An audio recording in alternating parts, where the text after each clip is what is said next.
todos, muita paz, sejam bem-vindas pessoas que estão vindo pela primeira vez nessa casa. Na tarde de hoje, nós temos a palestra da nossa irmã Cléo, que vai falar sobre o tema de Salmo 23, para a gente ter uma compreensão melhor sobre todos esses ensinamentos que vêm para nós, para nos ajudar a nos melhorar cada vez mais. Pai de infinita bondade, amado Mestre Jesus, amigo da espiritualidade, envolve a todos nós com os teus frutos de paz, de harmonia, de equilíbrio, abençoando a nossa irmã e a usar a palavra e auxiliar para que ele tenha palavras simples, esclarecedoras, que ajude que nós compreendemos os ensinamentos do Mestre Jesus. O teu amor, que a tua vontade infinita faça sempre presente. Que assim seja. A palavra seja verdade.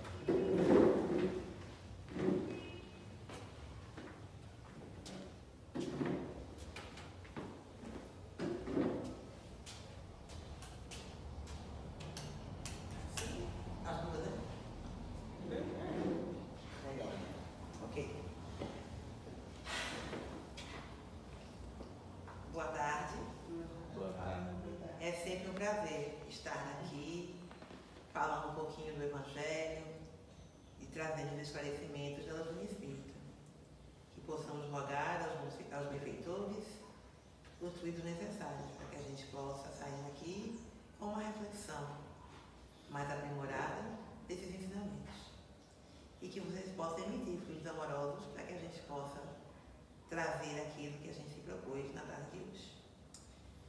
Pois é. A gente está trazendo hoje, diferente da nossa prática, que é sempre no Novo Testamento, hoje a gente está trazendo algo que está lá no Antigo Testamento, os Salmos, né? E me chamou a atenção esse Salmo. Na verdade, os Salmos sempre me chamam a atenção, porque sempre que a gente faz uma reflexão acerca do Antigo Testamento, sempre pensamos nos Salmos. Acho que são raras as pessoas que não conhecem pelo menos um. E a grande maioria conhece esse, não é? O Salmo 23. E aí a gente foi buscar o que a doutrina espírita fala, nos esclarece acerca desse ensinamento. Não é? Então o Salmo, ele é uma poesia que a proposta da poesia é louvar. Então os salmos eles eram usados para louvar, eram aquelas preces cantadas, não é? Quando Davi o fazia, Davi ele tinha uma peculiaridade que ele tocava harpa, e ele tocava a harpa com uma competência singular em relação aos outros jovens da idade dele, tanto que na cidade que ele morava, em Belém, ele era o único jovem que tinha essa condição. Então, quando Davi tocava, depois, né, que ele tornou-se rei e que ele cantava os salmos e tocava, muitas lendas surgiram a respeito dele. E tinha uma que eu achei muito interessante, que diz que a harpa que ele tocava ela era tão perfeita que as cordas tinham sido tiradas do cordeiro que foi imolado lá no lugar de... Eu consigo me lembrar, alguém me ajuda? Um dos profetas foi convidado a oferecer o filho em sacrifício. Abraão, né? Aí na hora do sacrifício, Deus diz, não, um cordeiro foi preparado, não é? E aí, reza a lenda que a harpa de Davi era feita com a pele e o intestino desse cordeiro, que era um cordeiro especial, de tão puro e de tão elaborado que era o som. A gente está falando sobre isso porque dá para ter uma ideia do que é quando a gente ouve um instrumento bem tocado, com aquela música, as músicas instrumentais, e a gente para só ouvir a música e essa música nos eleva, não é? Então imagine uma música de uma qualidade dessa, acompanhada de um salmo, que é uma canção também em louvor. Era a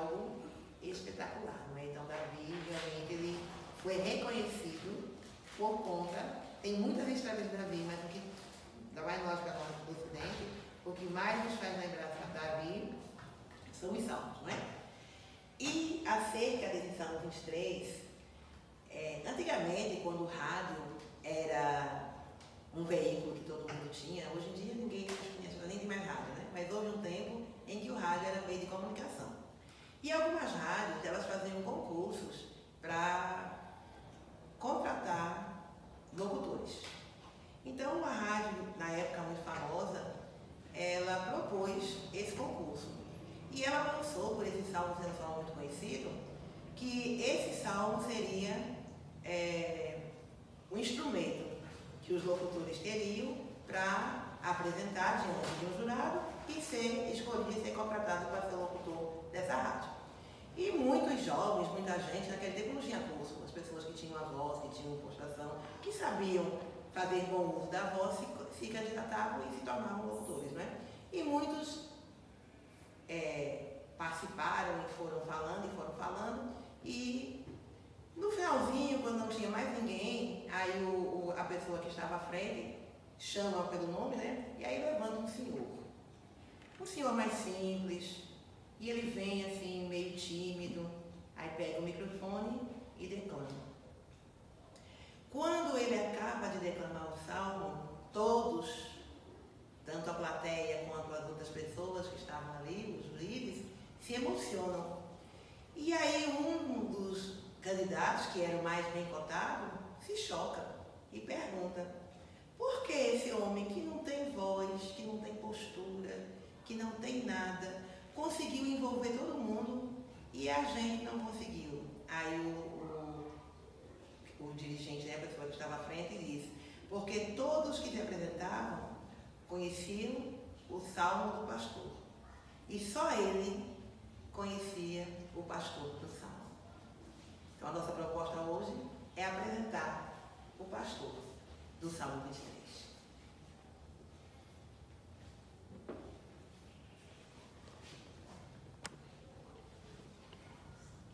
Eu me antecipei, né? A gente vai trazer hoje uma tradução diferente daquela que nós estamos acostumados. Existe um professor chamado Severino Celestiano, que ele é professor, ele é tradutor da Bíblia, ele é um estudioso da Bíblia e ele traduz a Bíblia do hebreu para o português. E nessa tradução, ele é espírita, ele sai percebendo que algumas coisas foram modificadas com o passar do tempo. E por conta disso, algumas questões foram perdidas. Algumas compreensões se perderam quando foi alterada essa tradução. Então, a tradução que nós estamos acostumados a ler e a conhecer é a de João Almeida, que ela é comumente chamada de Bíblia protestante. Hoje ninguém usa mais esse termo, né, protestante. E a gente vai trazer essa tradução, tá certo? Então, vocês vão se surpreender talvez com algumas palavras, porque a gente está trazendo uma outra tradução que tem como proposta ser mais fidedigna ao original, que é a tradução do professor Severino Celestino. Então, ele começa assim: Yahvé é meu pastor e não me faltará. Yahvé era a expressão para Deus. Então, quando Davi está ali, qual é a condição que Davi está nesse momento? Ele tinha uma amizade muito grande com o rei Saul, porque, como eu já falei, a questão da harpa, não é? Saul, ele tinha problemas psicológicos que hoje a ciência chamaria de surtos psicóticos, mas na doutrina espírita nós vamos dizer que ele estava sob processos obsessivos. E quando ninguém mais conseguia controlá-lo, ele chamava Davi. Davi era um jovem pastor, e ele ia até o rei, e ele tocava a harpa, e Saul se acalmava. Então, durante muito tempo, enquanto Davi era jovem, ele tinha essa boa relação com Saul. E Saul chamou muitas vezes ele foi ajudá-lo nesse momento. Com o tempo, Saul começa a ir de encontro, o rei Saul começa a ir de encontro às leis de Deus e começa a perder o reinado. A gente não vai entrar no mérito da história, de Saul, porque é muito extenso. Vamos nos prender em Davi, que é a nossa proposta. Então, Davi, nesse momento, ele está sendo perseguido pelo exército de Saul.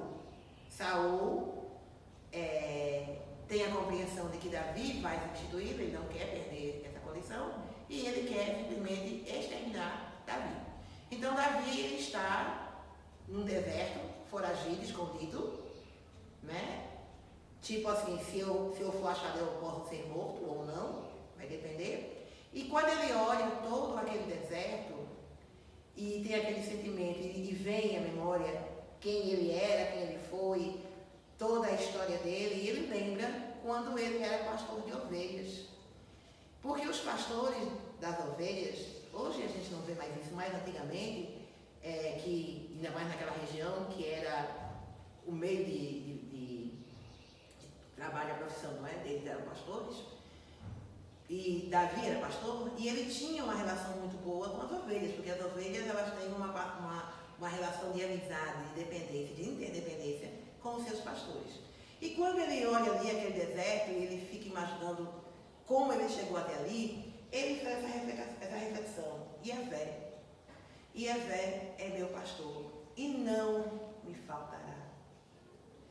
Deus, o Altíssimo, é o meu pastor e de nada terei falta. Não é o faltará no sentido da materialidade. Não é o faltará quando a gente traz, às vezes, para a língua portuguesa, que ela é muito ampla e dá muito espaço, muitos significados, a gente sempre pensa nisso, nada me faltará, não me faltará, como no ambiente material. Mas Davi vai além. Ele está ali, a relação dele com Deus era íntima. E ele tinha certeza de que, independente do que acontecesse, ele não ia perder esse amparo com Deus. Ele tinha essa segurança, não é? Ele tinha essa certeza que Deus é o meu pastor. E assim como eu fui um pastor de ovelhas e tive todo o cuidado com as minhas ovelhas, eu sei que o Altíssimo terá todo o cuidado que eu preciso nesse momento. Então, esse não me faltará não sentirei falta. Não tenho vazio. A minha vida não é um vazio porque eu estou numa situação, digamos assim, desesperadora. Sozinho, num deserto. Não é?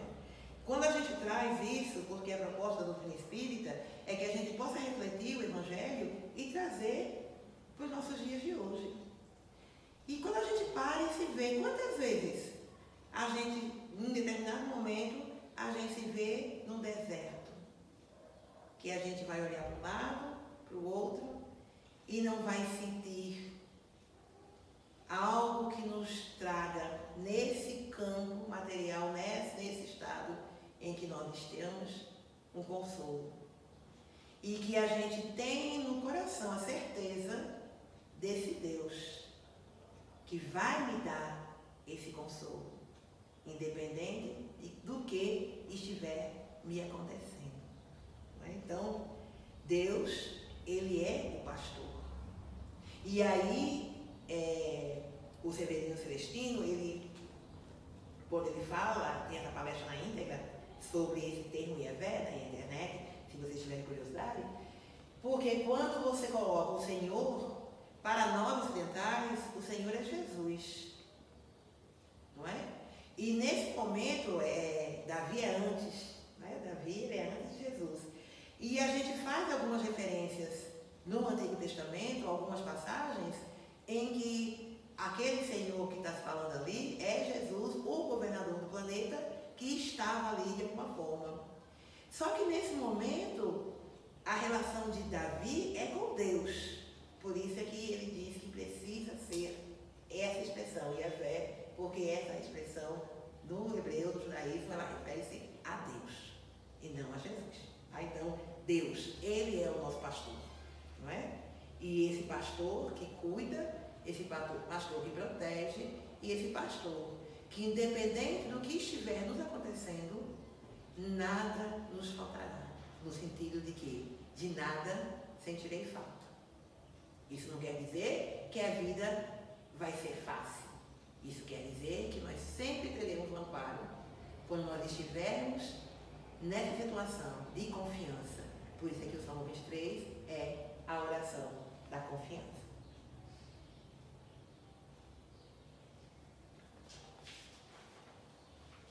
Em verdes pastagens me fará descansar. Quando a gente faz de novo a relação com as ovelhas, não é? Vamos olhar lá atrás. Quando os pastores saíam para pastorear as ovelhas, as distâncias que eles andavam eram imensas.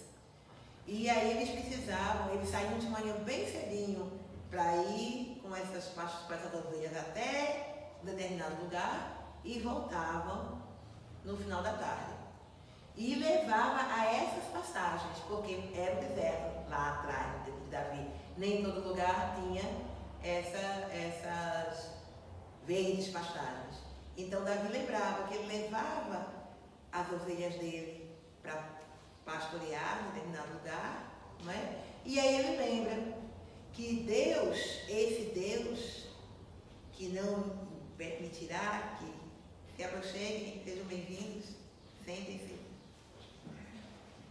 vai me levar a essas verdes pastagens e me fará descansar, e para a tranquilidade das águas me conduzirá.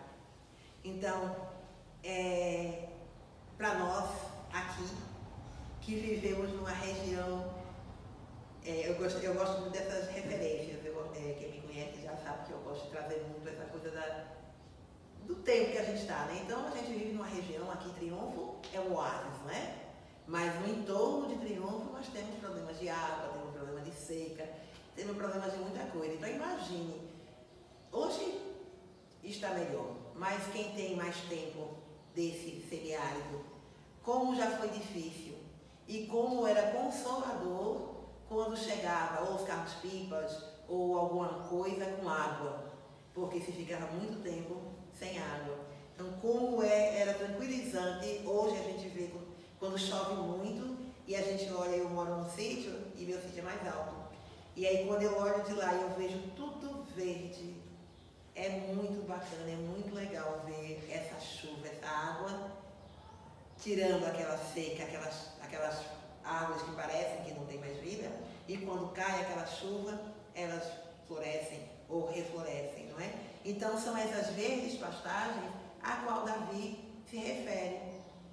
Não é? Nesse momento em que ele está ali refletindo o que vai acontecer, ele pensa que Deus o conduzirá a esse oásis, a essas verdes pastagens, a um lugar de águas mansas, onde ele encontrará tranquilidade. Não é? Só que quando a gente lê e estuda e se aprofunda, tem alguns estudiosos que eles dizem assim: as escrituras, elas são mal compreendidas porque elas têm vários níveis de entendimento e cada um vai dentro do seu entendimento. A doutrina espírita, por ela ser reencarnacionista, ela sempre vai além. Ela sempre busca entender os ensinamentos, compreender os ensinamentos nesses fundamentos espíritas, da imortalidade, da reencarnação, da pluralidade dos mundos, não é? Que é o fundamento do espiritismo. Então, quando a gente pensa, não é, nesse Deus, que é um Deus pleno, que é um Deus completo, Deus é a perfeição, é a inteligência suprema, não existe outro, só existe um no universo, é o Deus do universo. Então ele é pleno, ele é total, e tudo que ele faz é nessa condição. Então, quando Deus nos cuida, não permite que sintamos falta de nada, ele nos cuida de forma plena, de forma integral. Então, é esse Deus que vai nos conduzir diante de quê? Desse deserto semiárido, dessa aridez da nossa vida. Que muitas vezes nós não estamos no oásis de verdes pastagens, Muitas vezes nós não estamos repousando em águas tranquilas. Entretanto, por sermos reencarnacionistas, sabemos que se não estamos, é porque em algum momento algo fizemos que nos desarmonizou e que nos impediu de estarmos nessa condição. Não é isso? Então, esse Deus é pleno, esse Deus está aqui, disponível para nos conduzir, mas precisamos também fazer a nossa parte, não é? E quando a gente pensa na tranquilidade das águas, e aí a gente vai se aprofundar, e aí a gente vai ver que no Novo Testamento, quando Nicodemos pergunta a Jesus, é possível nascer de novo, voltar ao ventre da minha mãe? E aí Jesus diz, né? Aquele que não nascer de novo, não verá o reino dos céus. E aí tem uma simbologia com a água.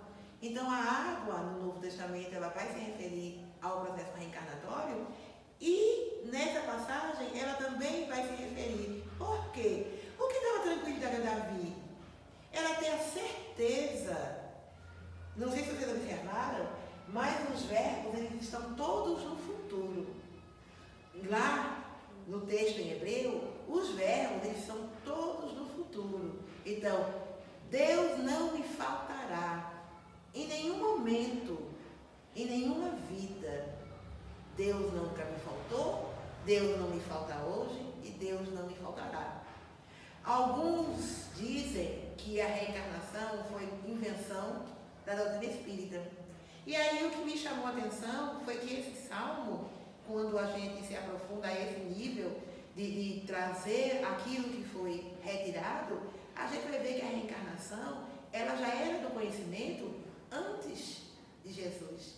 Os povos antigos, eles já eram reencarnacionistas, eles já acreditavam. E Davi foi uma referência, ele foi reconhecido como um excelente rei, que era cumpridor das leis divinas, que era o tempo todo parado por Deus. Então, com certeza, ele tinha certeza do que ele estava falando, porque ele tinha esse amparo da espiritualidade, não é? Então, como Davi é apresentado para a gente como um rei justo em comunhão com as leis divinas. E aí, no desenrolar dos salmos, a gente vai ver que não só agora, mas em outros momentos, ele faz essa referência, não é? Então, que Deus, através do processo da reencarnação, ele vai nos conduzir a essas águas tranquilas. Porque quando nós nos damos conta que somos reencarnacionistas, que somos espíritos imortais, vivendo experiências, isso nos acalma. Porque aquilo que a gente não conseguir resolver agora, que não está na nossa dominância porque nós ainda não estamos prontos, a gente se prepara para que numa próxima oportunidade a gente resolva com mais competência.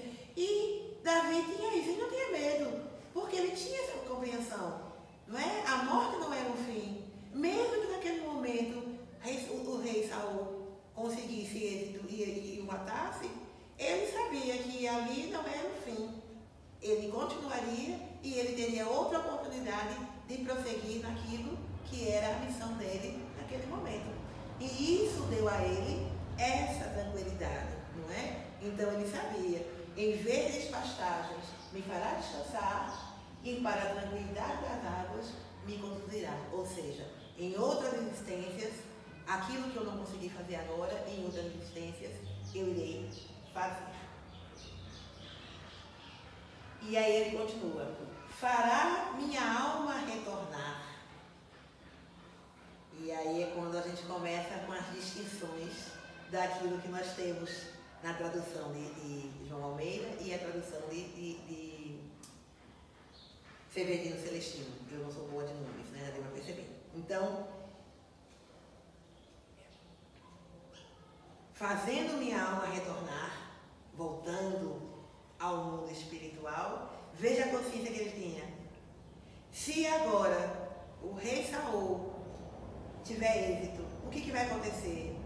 A minha alma volta ao mundo espiritual. Eu volto ao mundo espiritual porque é a verdadeira vida. e me guiará por caminhos justos por amor de seu nome. Então, eu volto ao mundo espiritual, me preparo novamente para o que vai acontecer numa outra existência, né? Então, a consciência que nós temos, que Deus, o Pai, nos faz, pela sua misericórdia, nos dá essa oportunidade de estarmos aqui e de estarmos lá, de aprendermos lá no mundo espiritual e trazermos aquele entendimento para aqui. E quando isso realmente nos desperta, quando esse conhecimento, quando essa compreensão que vai além do conhecimento da reencarnação nos toca de verdade, quando a gente se olha no espelho de manhã e diz, eu sou reencarnacionista. E por conta disso, eu não vou me abalar diante das vicissitudes, que são normais do plano de prova e expiação. Fazem parte desse plano. As dificuldades, o sofrimento, as dores estão aqui porque ainda estamos nessa condição. Vai passar. E eu serei conduzido a outro lugar. Não é um lugar em que eu vou refrigerar a minha alma, como está no Salmo, na tradução de João Almeida. Refrigera minha alma, me acalma, né? Vou ter aquela, como a gente usa uma expressão aqui que eu adoro, incorporei, vou tomar uma fuga. Acho lindo quando o pessoal diz, não, vou tomar uma fuguinha, que eu vou descansar, não é? Eu não conhecia isso em Recife, e aqui é uma expressão aqui, e eu uso muito, e eu acho bem legal. E é isso, essa pausa entre uma encarnação e outra, para quem já tem a compreensão da imortalidade da alma, é uma pausa. É um momento de tranquilidade, um momento de reflexão. Por que as verdades espirituais são tão importantes e porque o compromisso da doutrina espírita é trazer essas verdades dissipadas do véu. Porque essas verdades é que nos trazem a calma. São essas verdades que refrigeram nossa alma. São essas verdades que nos fazem descansar em vez de despachagens. É compreender esse Deus infinitamente justo e bom, que só quer que a gente cresça. É só. E que não nos cobra nada. Não nos cobra, não nos julga, não nos condena. E que ainda mais, colocou na nossa consciência a lei. E quando a gente está muito angustiado, é porque a gente não está em paz. Não é com Deus, não. É com a nossa consciência. É a nossa consciência que está dizendo para a gente, não tá bom, esse caminho não é esse caminho. Você não está andando pelos caminhos justos, por amor, né? Pelo nome de Deus, pelo compromisso com a lei divina.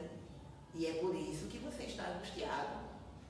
Então, Deus não está me olhando. Está tanto, me olha de uma forma tão individual que Ele permitiu que a lei ficasse na minha consciência. Porque aí ninguém vai me julgar. Ninguém vai dizer que eu estou certo ou estou errado. Porque a consciência é minha. E só eu sei o que está na minha consciência. No âmbito da materialidade, né?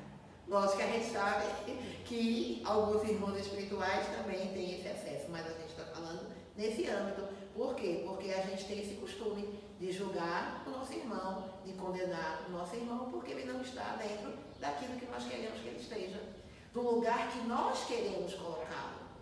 E ainda dizemos assim, este é o seu lugar. Não, este é o lugar que você me colocou. Não quer dizer que eu quero ficar aí, ou que eu acho que esse é o meu lugar. Mas então esse salmo traz essas reflexões, quase, traz essas reflexões para a gente.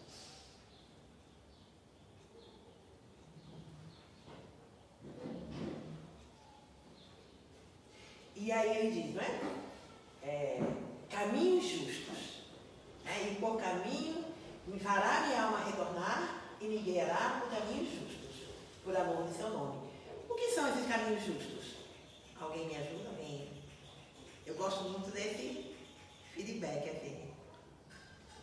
O que seriam, refletindo a luz da reencarnação, o que seriam os caminhos justos? caminho de harmonia com a vida. Como é que a gente coloca esse caminho harmônico no processo reencarnatório? É retornar tomar consciência e retornar. Tomada de consciência. Exatamente. No processo reencarnatório é justiça. A reencarnação, ela está lá na lei. Como é? Justiça, amor e caridade, né? Me ajuda, a última lei é essa mesmo, né? É a lei de justiça, de amor e caridade, não é isso? Pronto, então é uma lei só. Então a reencarnação é essa lei, justiça. E se é justiça é porque é justo. Se é justo, é porque é o que nós precisamos.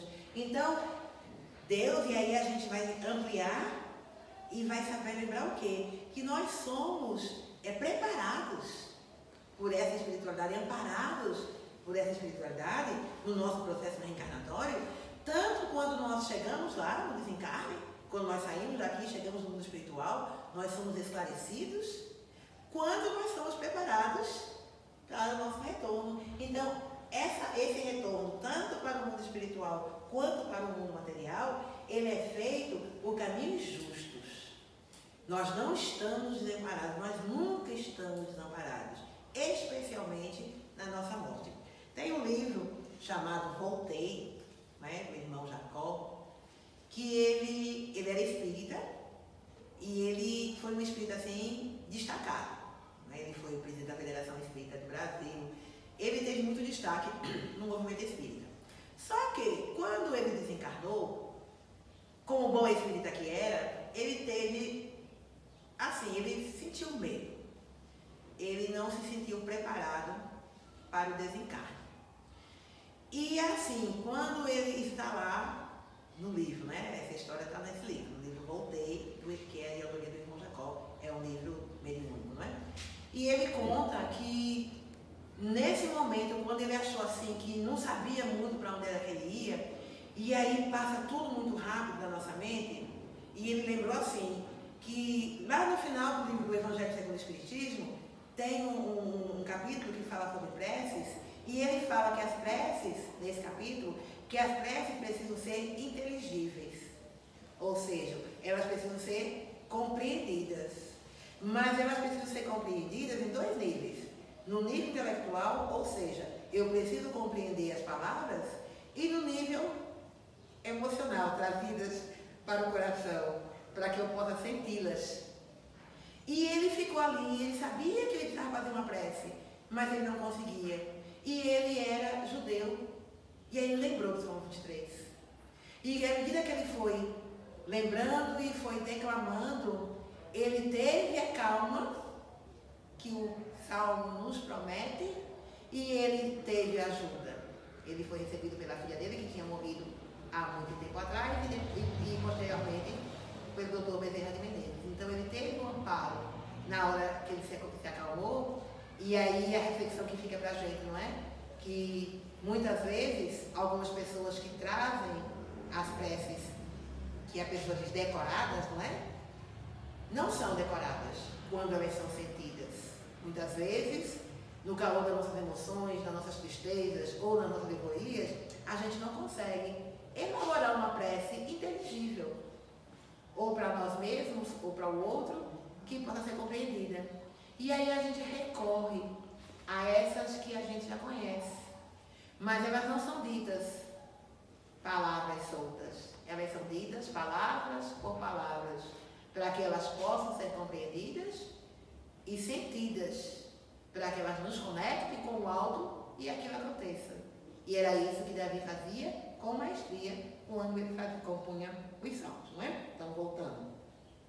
Na pergunta 115 do Livro dos Espíritos, Kardec pergunta: os espíritos foram criados bons ou maus? E aí os espíritos nos respondem: não. Eles foram criados simples e ignorantes. Então, todos nós, independente da condição que estejamos hoje, fomos criados em algum momento, lá nos mundos primitivos, simples e ignorantes. E através dos processos reencarnatórios, nós fomos evoluindo. Por quê? Porque nós fomos guiados por caminhos justos. Porque é assim que a espiritualidade trabalha, tá certo?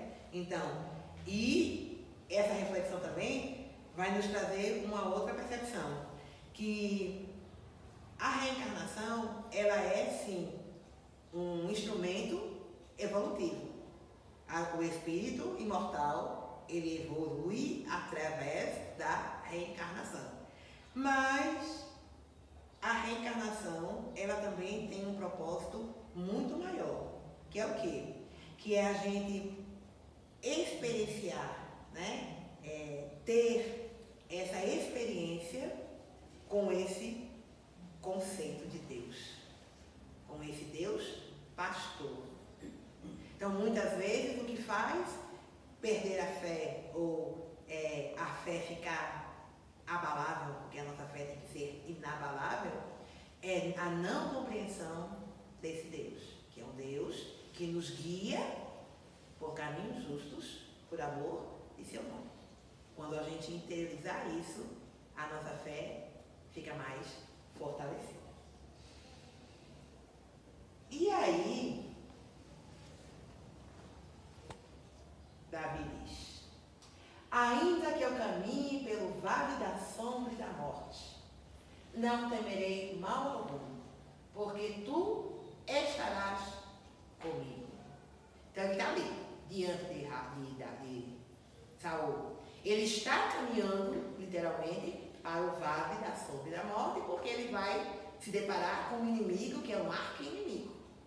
E ainda assim ele diz: não temerei mal algum, porque tu estarás comigo. Qual é a reflexão que a gente traz para a nossa vida? Quantas vezes a gente, para não caminhar por esse vale da sombra e da morte, a gente arranja um atalho? Vamos cortar caminho. Eu lembro uma vez, numa outra denominação religiosa, que a gente trabalhava muito com os jovens, não é? E os jovens sempre têm respostas imediatistas para todos os problemas, não é? E certa feita, num momento assim, que é proposto uma situação dolorosa, e para solucionar, à luz do Evangelho. E aí um dos jovens dá uma resposta que eu não lembro mais, mas me lembrei, mas ficou muito gravado na minha cabeça, o que o orientador falou acerca disso. Disse: quando a gente toma um atalho, existe uma fila. O processo evolutivo, ele segue uma ordem. Nós começamos lá atrás, no mundo primitivo, e nós estamos seguindo. Já estamos na prova de expiação e estamos aí seguindo um plano de regeneração. Quando a gente toma um atalho, que normalmente é uma rua sem saída, ou é uma rua que vai fazer a gente voltar para trás, ou se for um Google Maps daquele, a gente vai cair em lugares bem tortuosos. Quem importa, quem não conhece Recife e vai se guiar por aquele... Não é Google Maps, como é que chama? Waze. É Google Maps mesmo? Né? O Waze, né? Waze. Alguma coisa parecida com o Waze. Vai acabar dando em alguns lugares bem vale da sombra e da morte, porque tem muitos lugares que foram criados e que não estão no mapa, não estão organicamente no mapa, deveriam estar. Não é? Então o atalho acabou colocando numa situação difícil. E muitas vezes, quando a gente toma um atalho, é porque a gente não confia. A nossa falta de confiança na providência divina é que faz com que a gente tome um atalho. Por que o Evangelho diz que se a gente está se esforçando, não tem uma passagem do Evangelho que diga: Deus só vai amparar os perfeitos. Quem foi perfeito não tem amparo de Deus. Muito pelo contrário. Jesus diz, o Evangelho veio, os sãos não precisam de médicos. Os que estão doentes é que precisam ser tratados. Então, o amparo, ele vem para todos aqueles que estão buscando o amparo. Então, o atalho, você não querer enfrentar dificuldades, é um atalho. E isso vai te levar para lugares mais difíceis do que se você enfrentar. Então, o que ele deve estar dizendo? Eu vou enfrentar a realidade. Por quê? Porque tu estarás comigo. Eu sei que Deus, o meu pastor, estará comigo. Porque ele já esteve e nunca me faltará. Não me permitirá Se eu estiver na condição de receber, aí eu sei, porque a consciência é meu guia e está me dizendo onde é que eu estou, não é? E aí a gente vai sempre batendo na questão do auto-reconhecimento, não é? O Evangelho sempre nos convida a auto-reconhecimento, auto-reconhecimento. Se a gente não sabe em que degrau a gente está, é complicado a gente receber essa ajuda, porque às vezes a gente se vê numa condição muito elevada e a gente não está. E aí a gente não sente porque a gente está buscando algo que está aqui enquanto a gente está aqui. Então, por sintonia, nós não estamos conseguindo nos sintonizar com aqui porque nós estamos aqui. Então, precisamos nos reconhecer, precisamos saber onde é que nós estamos realmente no nosso processo evolutivo para que a gente possa ter essa certeza. Não temerei mal algum. E aí ele completa. O teu bastão e o teu cajado me confortarão. Eu confesso a vocês que sempre que eu me deparo com essas passagens, eu tenho as minhas dificuldades. Como é que bastão, na outra tradução, tem cajado? Ou seja, como é que um instrumento, algo que vai me trazer um conforto? E aí vamos fazer as remissões, né? Davi era pastor de ovelhas. E as ovelhas, algumas elas são rebeldes, não todas. Ovelha é um ser, um animal muito obediente. Só que sempre tem aquela que se perde. Né? Tem uma passagem do Evangelho que está lá em Lucas 15, de 4 a 7, que tem lá, né? Um pastor tinha 100 ovelhas. Das 99, uma se perdeu. O que foi que ele fez? Ele deixou a que se perdeu, ele deixou para lá e continuou com a 99. Ele fez o quê? Deixou ela guardada num aprisco. Ele foi, veja, olhando lá, deserto. Pastor do deserto. Aí ele saiu do deserto, levou as ovelhas, imagina quanto ele não caminhou. Deixou as 99 lá, guardadinha, cuidadinha, e voltou para buscar aquela que tinha se perdido, não é? E aí, nesses lugares, os pastores usam esse instrumento para tanto tocar o rebanho, como também para meio que disciplinar aquela ovelha desgarrada para o bem dela. Porque como ovelha não é um animal selvagem, como um leão, como uma onça, ela não tem como se proteger. Então ela confia que o pastor vai proteger. E se o pastor não proteger do deserto, ela vai ficar ali, não é? Vai acabar morrendo ou alguma coisa ruim vai acontecer com ela. Então, esse conforto é justamente isso. A gente passa pelas dificuldades, porque passa. Quem disser que não tem dificuldade na vida, ou não está vivendo, ou ainda não entendeu os processos. Porque a dificuldade faz parte do processo evolutivo. Mas, não vou usar o mais, que o mais é pagador. Então, Deus vai ali, nos traz, nos conduz de volta ao caminho que nós precisamos trilhar. Mas Ele nos conduz com muito amor, com muita paciência, porque Ele é aquele pastor que cuida plenamente, que cuida integralmente. E quando a gente é cuidado integralmente, quem está doente, quem adoeceu, especialmente nesses tempos de Covid, quem teve Covid e teve a oportunidade de ser cuidado por alguém, bem cuidado assim, cuidado, que ficou lá, não sei se sai, mas estava tranquilo, porque sei que tem alguém ali me cuidando, sabe o quanto é confortador ter alguém que cuide. Quem está doente, que tem alguém, tanto as doenças físicas quanto as emocionais, que tem alguém que cuida, que está passando por um grande problema e que sabe, puxa vida, eu vou falar com alguém e eu sei que esse alguém vai parar e me ouvir. Isso não é confortador? Então é isso. Então o teu bastão e o teu cajado me confortarão. Por quê? Porque é essa a proposta. As dificuldades aparecem, mas quando você estabelece a confiança com o bom pastor, essa confiança te dá a certeza que tudo isso é passageiro. E aí a gente se acalma. Às vezes a gente é imediatista, quer que as coisas se resolvam logo, mas não vão se resolver. Elas vão resolver no tempo que elas precisarem, no tempo que nós precisarmos, porque nós somos essas ovelhas que de vez em quando nos desgarramos desse grande rebanho que é a humanidade. E que Deus cuida individualmente de cada um e vai colocando aquilo que nós precisamos, né, na simbologia do bastão e do cajado, para que a gente volte para o eixo, para que a gente siga o caminho que a gente precisa seguir. Eu tenho mais 10 minutinhos, né?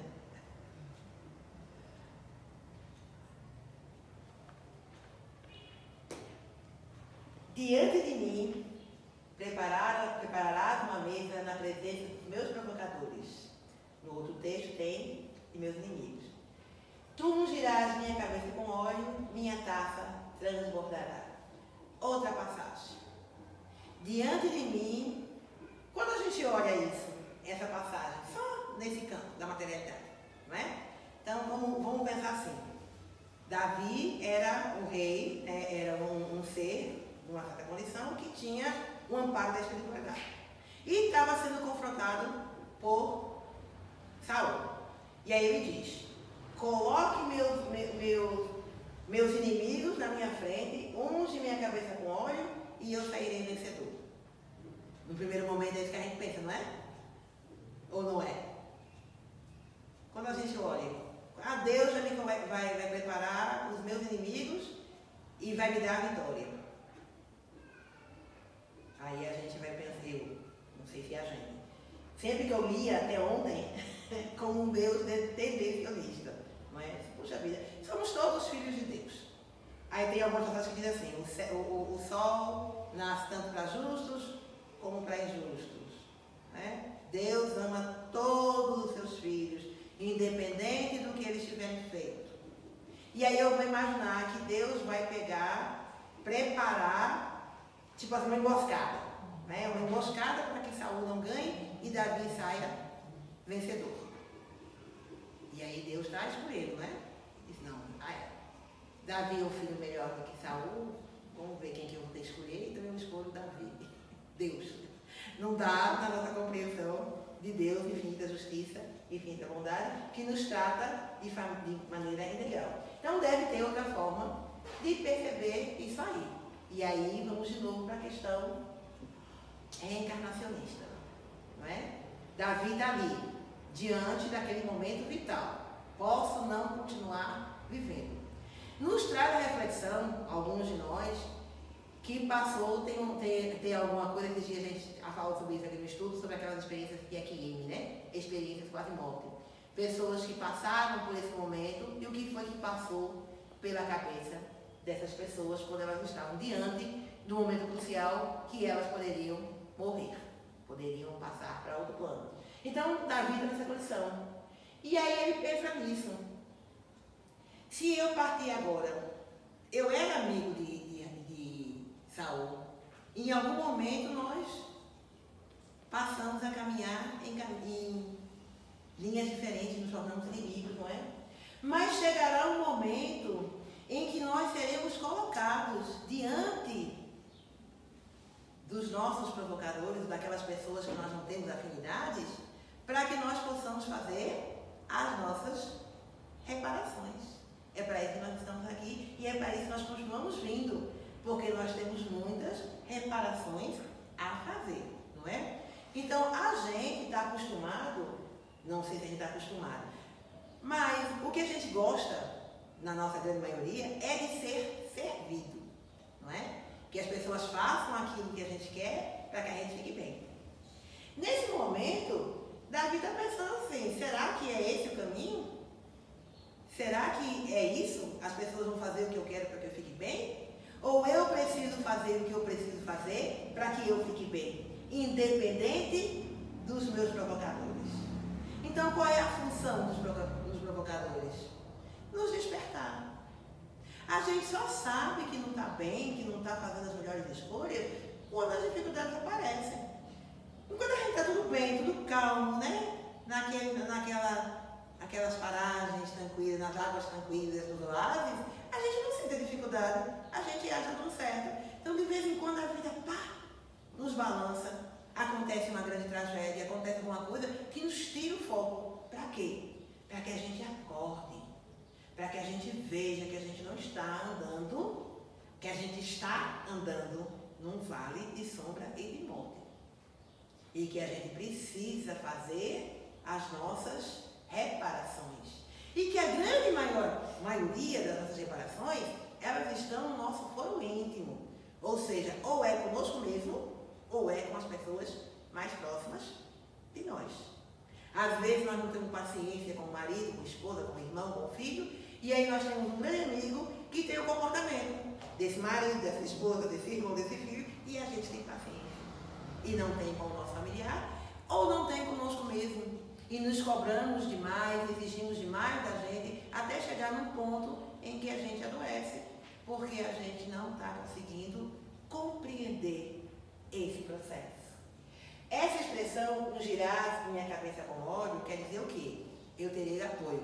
Em algumas linhas evangélicas, quando a gente pede uma bênção de saúde, aí aquele portador do sacerdócio, né, aquele líder, sempre é um homem, por exemplo, eu sou espírita, né, aqui eu posso estar aqui. Aí tem o óleo e aí ele passa na cabeça, né, e aí faz a prece para que a gente fique bem. Então, ungir a cabeça com óleo é ter todo o amparo. Então, Deus vai preparar, sim, uma mesa para mim, diante daquelas pessoas, daquelas situações, das quais eu ainda não consigo ser harmônico. Mas Ele vai ungir a minha cabeça com óleo, ou seja, Ele vai me dar todo o suporte que eu preciso para resolver aquela situação. A gente nunca está sozinho. A gente sempre vai estar amparado pelos benfeitores espirituais, sempre. E aí, quando eu compreendo isso e eu me coloco nessa condição de amparo, a minha taça transbordará, ou seja, terei êxito. Sairei desta vida melhor do que cheguei. Davi fez essa reflexão. Estou saindo daqui, mas estou melhor do que eu estava. Compreendo melhor esse Deus hoje do que compreendia antes. Estou mais apto a amar esse Deus e, consequentemente, né, dessa lei, amar é meu próximo e amar é meu mesmo, mais do que eu faria antes. Porque hoje eu sei que não temerei mal algum, porque tu estás comigo. Certamente, bondade e benevolência me seguirão todos os dias das minhas vidas. E aí fica claro que esse salmo é reencarnacionista. Ele tinha certeza absoluta que a bondade e a benevolência de Deus nunca ia faltar, nunca. Ele, independente de ele estar aqui ou de estar no mundo espiritual, ele sempre ia ter um amparo e traz isso para nós. Independente de estarmos aqui, independente de onde nós estivermos, alguns de nós que não estamos conseguindo compreender esses caminhos e que estamos fazendo escolhas equivocadas, no primeiro momento, quando a gente desencarnar em condição desequilibrante porque estamos desequilibrados, nós não vamos perceber o amparo. Mas na hora que a gente lembrar, porque está na nossa consciência, nós estamos trazendo em muitas vidas esses ensinamentos, essas compreensões. Na hora que a gente lembrar desse Deus, desse pastor, que não nos deixará faltar nada, que está conosco o tempo todo, a gente vai lembrar dessa bondade, dessa benevolência, e a gente vai se acalmar. Por isso é que são verdades, e é por isso que é um aprendizado. Nós somos aprendizes. Porque é constante. Porque não é porque nós desencarnamos que a gente virou santo, não. A gente vai para lá na condição que a gente está aqui. Então, aqui, este é o momento de nos prepararmos para o que vem por aí que a gente não sabe. A gente não sabe o dia de amanhã, a gente não tem o hoje. E hoje é o dia da gente se preparar. Né? Os salmos são um convite, quando a gente vai ler os salmos, vai vendo, né? De arrependimento, de reflexão, de aprendizado, de conversão, de amor, não é? Mas é convite. E o convite é assim, você quer vir? Não, então tudo bem. Quando tu quiser vir, a casa está aberta. As portas do Pai, a casa do Pai, são muitas moradas e estão todas abertas. A gente é que acha que não vai chegar. Somos nós que nos impedimos de caminhar. Não é Deus que nos impede, porque Ele é amor e bondade. Nós é que nos impedimos, não é? E aí ele termina: e voltarei na casa de Yahvé por longos e longos anos, dando a certeza que não é agora, não vai ser hoje, não vai ser o momento, não é agora, não vai ser hoje que a gente vai resolver todos os problemas. Não vai ser nessa encarnação, nem na próxima, que a gente vai resolver tudo e virar espírito puro. Não vai. A caminhada é longa. O vale da sombra e da morte, de vez em quando, se abre para a gente. Mas ter essa certeza desse Deus é maravilhoso. E na íntegra. E é meu pastor, não me faltará. Em verdes pastagens me fará descansar. Para a tranquilidade das águas me conduzirá. Fará meu espírito voltar, retornar, e me guiará por caminhos justos, por causa de seu nome. Ainda que eu caminhe pelo vale da morte, não temerei nenhum mal, pois tu estarás comigo. Teu bastão e teu cajado me confortarão. Diante de mim, prepararás uma mesa na presença dos meus provocadores. Tu ungirás minha cabeça com óleo, minha taça transbordará. Certamente, bondade e benevolência me seguirão todos os dias das minhas vidas, e voltarei na casa do Pai, na casa de Adonai, por longos e longos anos. É porque eu peguei de outra fonte. A internet tem isso, não é? A gente pega de duas fontes, é a mesma tradução, só que ali, o livro. O livro chama Analisando as Traduções Bíblicas, de Severino Celestino da Silva.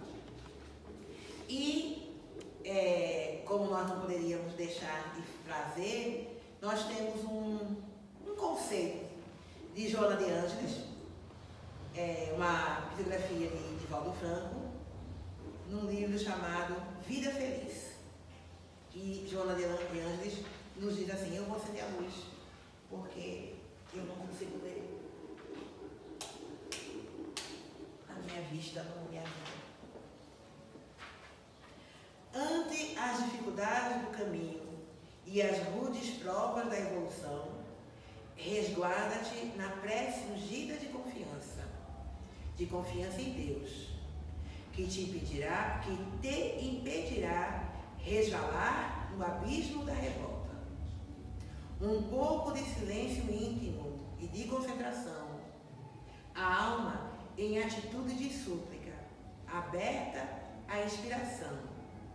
Eis as condições necessárias para que chegue a apaziguadora resposta divina. Cria o clima de prece como hábito e estarás em perene comunhão com Deus, fortalecido para os desafios da marcha. A prece, que é uma prece, Salmo 23, é o instrumento que Deus nos dá de forma igual e que a gente possa fazer uso dela, das preces espontâneas, daquelas que nós temos guardadas na mente, que nos tocam o coração, mas que a gente faça, para que a gente possa estabelecer esse vínculo com o Altíssimo e que a gente possa ter essa certeza que nós nunca estaremos desamparados, porque Deus é amor, Deus é justiça, Deus é bondade. E nós somos os filhos que Ele nos acolhe individualmente. Que possamos ter uma semana de muita paz. Muito obrigada.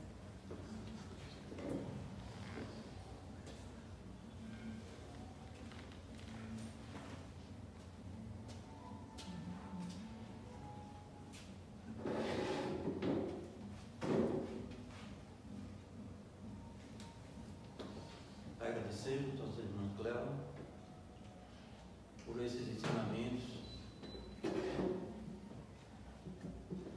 E após a terra, nós teremos o passe. Né? As pessoas que vão ajudar o passe e as outras pessoas que vão receber, e aí agora sentado para recebê-los. Foi muito bom.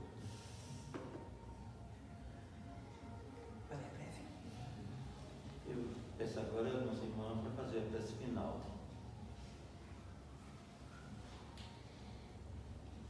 Que possamos nesse momento serenar nossas mentes, nossos corações, nos colocando em sintonia com os benfeitores espirituais, trabalhadores da nossa casa, com o nosso irmão Abdu, nosso guia, rogando todo o amparo que precisamos para seguir a nossa caminhada.